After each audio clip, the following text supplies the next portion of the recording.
o capitalismo transporta o fascismo como uma das suas margens. Toda vez que o capitalismo estiver em crise, ele será fascista, se preciso for. Quando ele não precisar do fascismo, ele se estrutura do jeito que ele se estrutura cotidianamente. Então é um capitalismo liberal, mata pingadamente, porque observemos nós o que acontece com a população negra, pobre, periférica e trabalhadora do Brasil. Vem sendo exterminada sistematicamente, apenas nos eventos de sempre. O de sempre aqui com muita tristeza que eu digo, mas são estas execuções que por aí existem, milhares e milhões de pessoas encarceradas no Brasil e nos Estados Unidos, isto nos tempos ditos democráticos, liberais, de respeito aos direitos humanos. Mas há ocasiões em que nem isso é suficiente. E então surgem posições de extrema-direita. Algumas delas são ditaduras, como foi a ditadura militar no Brasil, como foi a ditadura de Pinochet no Chile. Historicamente, o capitalismo nunca se aguenta dentro dos limites daquilo que ele diz ser o seu liberalismo. Ele sempre extrapola quando possível, quando necessário, porque efetivamente o capitalismo traça um limite necessário, que é o limite de não poder fazer com que a classe trabalhadora tome o poder e traga a sociedade para a divisão da riqueza para todas e todos, que é o socialismo. Então, quando Salvador Allende, no Chile, anuncia uma pálida possibilidade de empoderamento popular, porque era muito pouco que se dava, mas só isto já faz com que a classe burguesa do Chile e dos Estados Unidos, classes consorciadas uma à outra nesse imperialismo do capitalismo, destruam Salvador Allende, matem-no dentro do palácio, e Pinochet passa a ser este governo facínora que foi, ditatorial que foi, miserável que foi, e, portanto, aqui a sociedade chilena passa por momentos horríveis, dos quais até hoje não conseguiu, inclusive, se levantar plenamente. O que estou dizendo é que o fascismo é uma possibilidade do capitalismo sempre. A única hipótese de não termos sociedade fascista é escaparmos do capitalismo, é lutarmos para que a classe trabalhadora do mundo faça com que o mundo possa ser socialista. E então não haja mais burguesia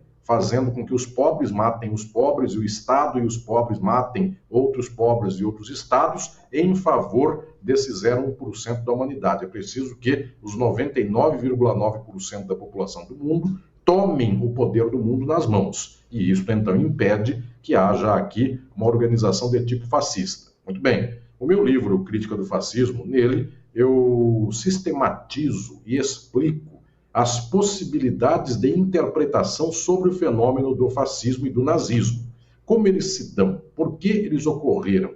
Então eu faço uma investigação desde os primórdios desse fenômeno. Um dos capítulos desse meu livro eu o dedico a um italiano que foi o protótipo do fascismo. Ele se chamou Gabriele D'Annunzio. E este poeta italiano, ele foi o primeiro protótipo de ditador de Duce, palavra que ele inventou, numa cidadezinha que nem era italiana, mas ele tomou de modo violento e instaurou por lá um regime que tem um germe de fascismo. Logo em seguida, Mussolini pega este exemplo e toma o poder de modo aqui absurdo na Itália e instaura um regime fascista. Portanto, eu vou investigar as origens históricas do fascismo, só que estas origens do fascismo italiano, do nazismo alemão, elas são do século XX, mas desde o século XIX se percebe que a burguesia, quando está em crise, quando ela está em condições nas quais a sua afirmação não é plena, ela não faz a sua acumulação de capital de modo suficiente, ou que ela deseje de um modo pleno, então a burguesia se vale de instrumentos ditatoriais, se vale de instrumentos de extrema-direita. O próprio Marx já tinha percebido isso no século XIX, porque na virada da década de 1840 para 50, ele percebeu um fenômeno que foi o golpe do dia 18 de Brumário, é um dia do calendário antigo da Revolução Francesa, feito por Luís Bonaparte. Então, Marx escreveu um livro sobre Luís Bonaparte, o 18 de Brumário de Luís Bonaparte, explicando como é que a burguesia rasga a sua fantasia liberal, a sua fantasia democrática e dá golpe.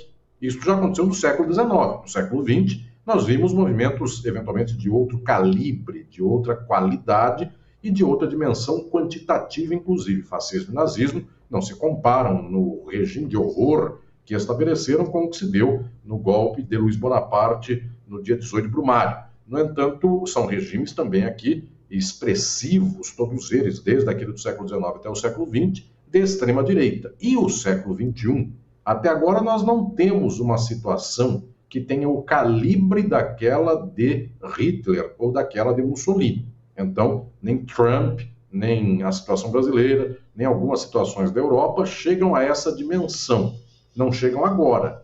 O capitalismo não está sendo manejado a ponto de poder aplainar um pouco as suas contradições. Muito pelo contrário, o povo está passando fome, o povo está morrendo e não parece que haja nenhum mecanismo estrutural para dar condições ao povo de melhoria dentro do capitalismo. Então, a tendência do capitalismo efetivamente é esgarçar ainda mais o tecido social. A crise do capital não está se resolvendo, pelo contrário, está se ampliando. Então, não sei se no Brasil, não sei se nos Estados Unidos, não sei se na Itália ou na Hungria ou na França, onde também há um movimento que voltou aí de extrema direita, ou então na Alemanha, onde também sempre há esses grupos neonazistas, por todo lugar do mundo, na Ucrânia, onde esses grupos proliferam já há bastante tempo. Não sei se por onde isto surge, mas a tendência do capitalismo, quando ele não consegue mais manter a sua taxa de acumulação,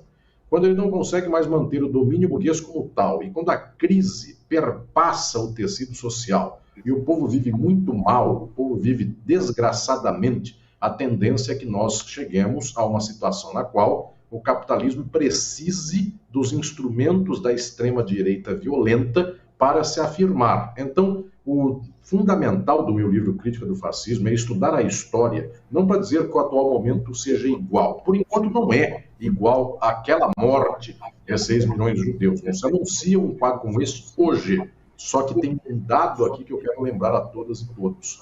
Nós vivemos hoje uma situação que não é igual da Itália e da Alemanha. No entanto, a crise do capital no mundo pode ser tamanha, daqui 5, 10, 15 ou 20 anos, que nós possamos, infelizmente, viver uma situação, quiçá, pior do que daquele tempo.